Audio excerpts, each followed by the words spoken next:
Allah subhanahu wa ta'ala Qur'an-ı Kerim'de لَقَدْ كَانَ لَكُمْ فِي رَسُولِ اللّٰهِ أُسْوَةٌ حَسَنَةٌ لِمَنْ كَانَ يَرْجُو اللّٰهَ وَالْيَوْمَ الْآخِرَ وَذَكَرَ اللّٰهَ كَثِيرًا.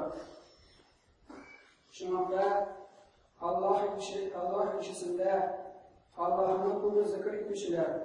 Kıyamet gününe inanmışlar ve kıyamet gününde Allah bilen unutuluşlar işen yaşlı örnek vardır. Şöyle Allah subhanahu ve teala eyde ve inneke le'alâ hulukun azîm. Tahbir ya Muhammed aleyhissalatu vesselam sen Kur'an kalıptasın. Eğer Müslüman indi bulavat bir diyen tasavvuf değilse biz bu edepli, ahlaklı bulavat bir cevap vereceğiz. Edep bu ruhi terbiyelidir. Yaşlı kalıpka iyi bulan, uzun tuta hem başkalar bilen yaşlı muamelede aralaşa bile tutan kişiye edep verilir. Edep bu işki bayılır. O kişinin dışkı amellerinde birine edep bilen adam balası Allah Teala'nın başka mahluklarından ayrılıp durar. Sahabeler nakline edepli bulup arkasında yukarı ruhi derecelerine erişkenler şike alar edepne bütün alemlerine rahmet bularak cübelegen sikri Peygamberimiz Muhammed Aleyhisselatü Vesselam'ın diyenler. Allah'ın Resulü Aleyhisselam işaretindeyken eddebeni Rabbi fâsını tehcibi. Mina terbiyene Allah bilirler. Bu terbiye iyi bir Kur'an buldu. Sahabeler Peygamberimiz Aleyhisselam'ın Kur'an yaşavla boşandı. Edebin kulüp bir sıklanğanlar. Anas bin Malik radıyallahu anh'u min Allah'ın Resulü Aleyhisselam'a 10 yıl hizmet kıldım. Hem bir mertebede yemsiz sus silahını işitmedim. Bir kaşığında bu işini kolay işledim deyip aşırılmağını kılmadım. Eğer kişi uzun imamı bir sanıyken, demek bu edepte ahlaklı bulurlar, uzun Kur'an Peygamberimiz sallallahu aleyhi ve sellem'in sünnetinden terbiyeyle yetişir. Celaleddin Rumi rahmetullah ayette Kur'an okuz, şimdi Kur'an'ın her bir ayeti edepke ilerler. Sonra müminlerin annesi Ayşe radıyallahu anh'ın sözlerine hesap etsek, o ayette şemakta Allah işisinin ahlakı Kur'an ile. Meşhur İslam alimi Ahmet Faruk Sehindi rahmetullah ayetken, eğer kişi edep kaidelerini ödemese, o Allah Teala'nın yolunda yukarı derecelerine erişe almaz. Rabbisine yakın bula almaz, çünkü hak Müslümanın bilgisi edep. Edep o imanlı kişinin nuzul bayılığı, hazinesi. O kişinin Allah'ın rahmetine hamdülillah iter. Edepke ile bu için ruhi terbiye gerek. Ruhi terbiye bir her bir ata-ananın, okutuşunun, terbiyesinin izgi buluşu. Edep teması bitkin, kankul, Allah Teala'ya karşı edep. Peygamberimiz Muhammed sallallahu aleyhi ve sellem'e, Peygamberimiz aleyhi ve sellem'in varislerine, yani alimlerine, alim üyelerine ve bütün mahluklara karşı edepini özüşüne Allah. Hem Allah Teala'ya karşı edep esasını. Şunu ister tutarak ile iblis, zor bilimlerine ile bulup da Allah'ın rahmetinden mahrum olan. Çünkü bu Allah Teala'ya karşı edepsizlik olan. Bilimi bulgan, lakin edebi bulmagan. Şuna göre de şeytanlara karşı bulup tıp kurallarının birisi edep. Adam Aleyhisselam'a secde kılmağaç iblis etken, min bir puttan yaratılganman, Adam ise balşıktan bana. Min Adam'dan üstünler, niçin min ama secde kılırlar deyiş diyen. Şulaydı ki iblis tekebirlendirgen, Allah'ın emrini tutamagan. Hem bu ikisi, yani Allah Subhanahu'nun emirlerini tutama, hem tekebirlik, bu edepsizlik göre.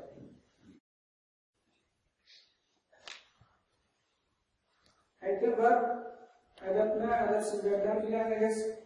Biz de şeytanın adabsizliğinden gayret olarak değişmez. Allah Teala'ya karata adabli olan kişi naşat, günahlı alimlerden yarat bular. O özünün hataların, kemşiliklerini düzeltirge tırışar. O özünün yaşlılıkları bilen aldanmayın. Kişiler izli ameller ne kadar kötü olsalar da Allah'ın rahmeti, yumaklığa karşında dengizge şişirmekten topurgan su kadar.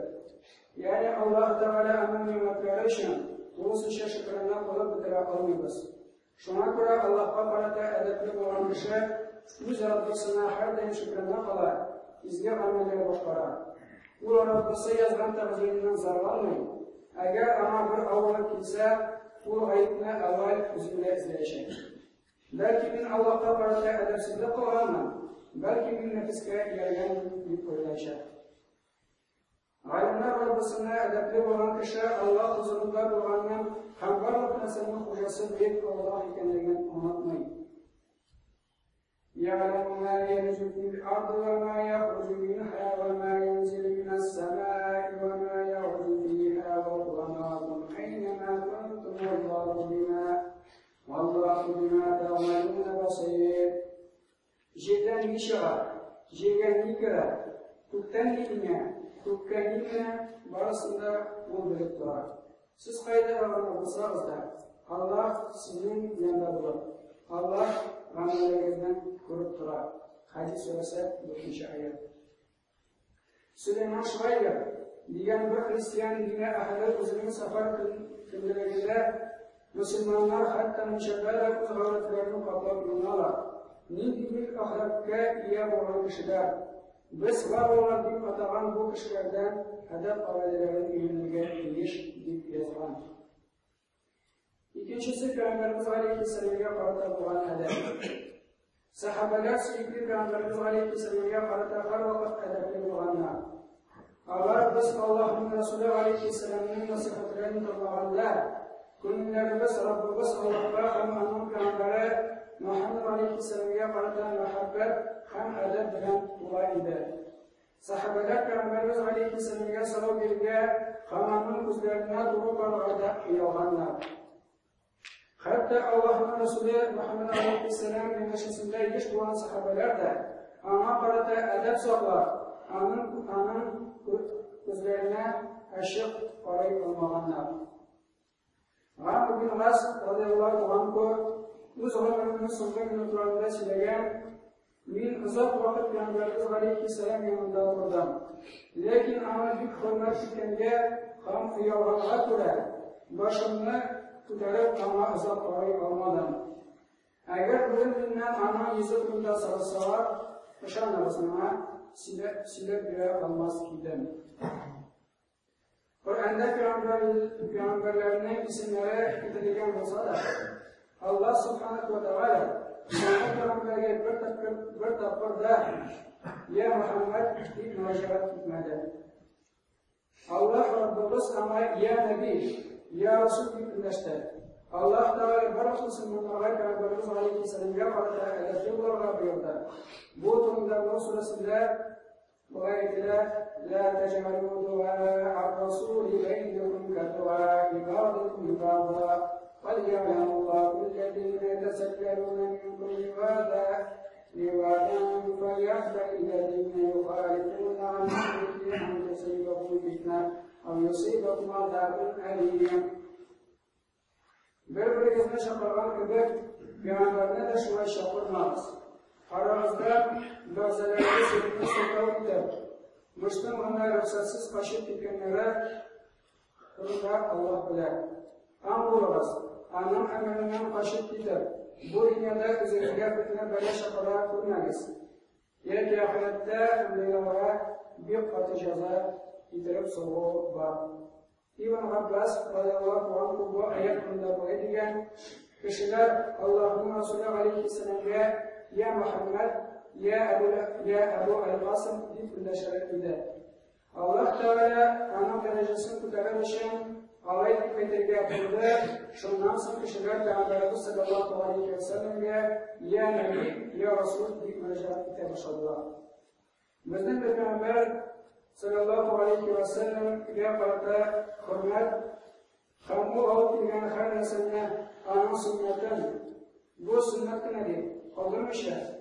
Birisi ana yerde, Allah Teala hamdülillah ve doğruluğuna vesile. Beşincisi, galimlerge, galim ilerlerine karşı olan edep. Peygamberlerinin varisleri olan galimlerge karşı edep olan giriştir. Peygamberimiz Aleyhisselatü Vesselam müminler zirvetlerinden kurtarası. Çünkü ul Allah'ın yolundan varayıp diyen. Bugünkü günde küpler bir kaydada okunan, bir hadis okup, hatta Arap kalimasından bir meşekkeşler, meşek medreselerimizge gelip, imanlarının, andağa okukan sözlerini alimlerin okulap, dürüst kılgın ve akidelerini teşekkür ediyor, şunlar tartazıp ve kazanmış hayır. Galim iyese, o kayberoya uylamışa, bir kaylardan da kaytar, fakat Arapça günesine teşekkür kuvvet. Allah Teala'nın kanunlarını dürüst etmişe, Allah'ın konuşmaları sebeple dinimiz kişiye, hem karavat olan, bizden tatasında yaşayanlar arasında da var. Şunu anlasaşı.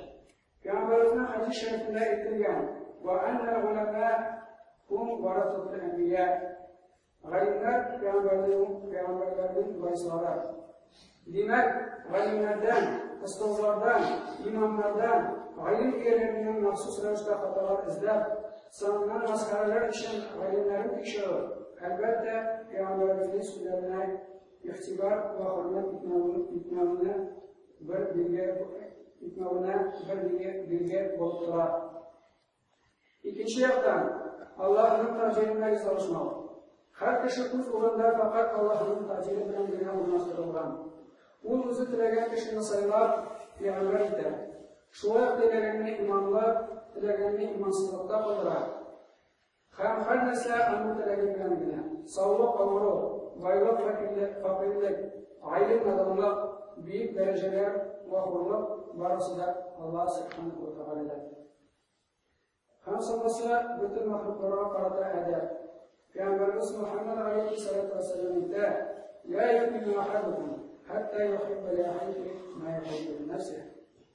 Kardeşler de yüzüne dilegenine ilemişler, birinizle imanlar bulmayışlar.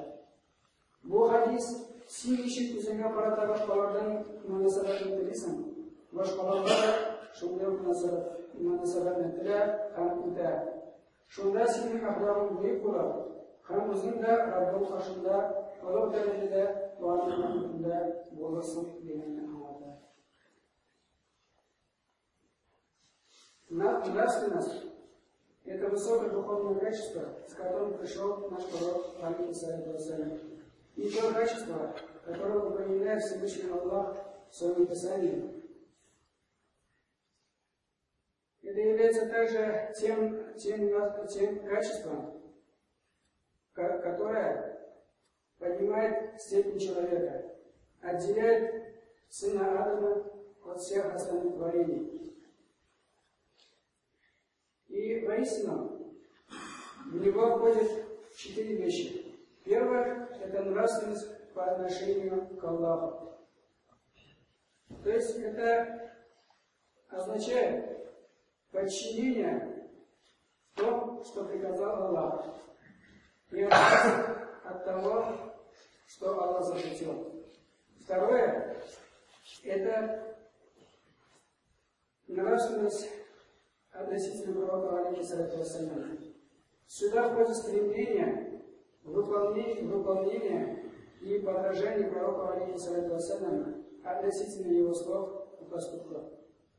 Третье – это нравственность в отношении к ученым. Значит, это уважение к ученым. И сейчас речь не идет о ученых, те, которые прозвали учеными, сами себя учеными. Но речь идет о ученых, которые признаны во всем мире и во всех временах. Это те ученые, о которых другие ученые высказались положительным ответом, да, они ученые. И четвертое – это нравственность по отношению к остальным. И для разъяснения последней темы достаточно один хадис. Пророк алейхиссалату вассалям сказал: желай другим то, что желаешь себе.